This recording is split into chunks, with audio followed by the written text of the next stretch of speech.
Pat McAfee here on the Rich Eisen Show. So supposedly the collective bargaining agreement has been hashed out between the lawyers, the final language of the NFL and the NFLPA, and have sent it on to the players writ large, the whole group of players in the NFL.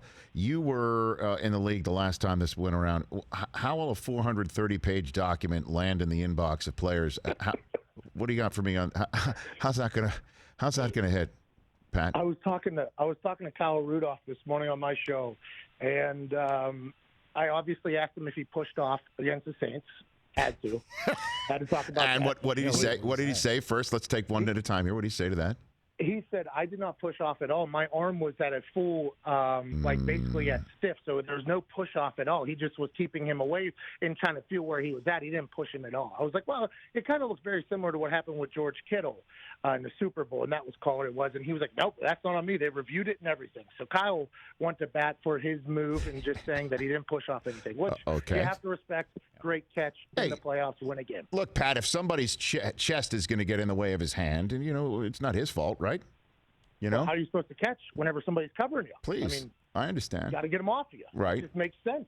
But Kyle Rudolph, obviously, great personality, good speaker, and also Notre Dame educated, right? Okay, yes. So this is a guy who, pretty difficult school from what I've been told. I was never accepted to Notre Dame, but from what I've heard, it's a little bit difficult in the academic world. And I told him, I said, what the hell are you going to do with 450 pages, or whatever it is, 430 pages? Like, are you going to read that? He was like, well, I'm going to dive into it today. I'm like, if I was in the league right now, there is zero chance that I would read that, but I should. That is something that every player should read, but there's no way it's going to happen. And when that means is somebody's going to place a vote, and then somebody's going to ask them why. They're going to say no, and it's going to cause this entire conversation. But they're giving them a week, and I just don't see how anybody's going to get that done, let alone if that was a great story or something like that. 430 pages, that's more pages than I've ever read in my life.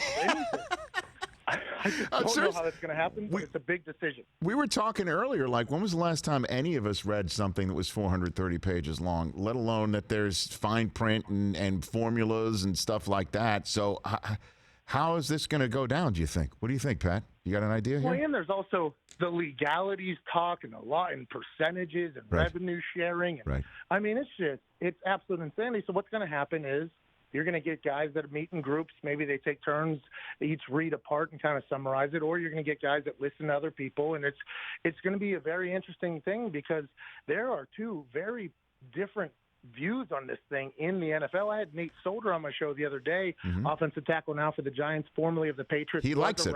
He likes it, right? He loves it. Right. He likes. He said obviously there's some drawbacks because in negotiations that happens, but he likes it. And then you hear the likes of Marquise Pouncey, who he does not like it. I mean, it's just it is very interesting to see how this all plays out, and they got a week to vote on it. And I think if you're a fan and if you're somebody that covers it, it's like, all right, a lot's about to happen here in our football world. Excited to see how it, because if it goes to 17 games, Rich, not only do we get more football, we get more playoffs, but what happens with all the records pre the 17 games? I mean, there's a lot of stuff to be unfolded here.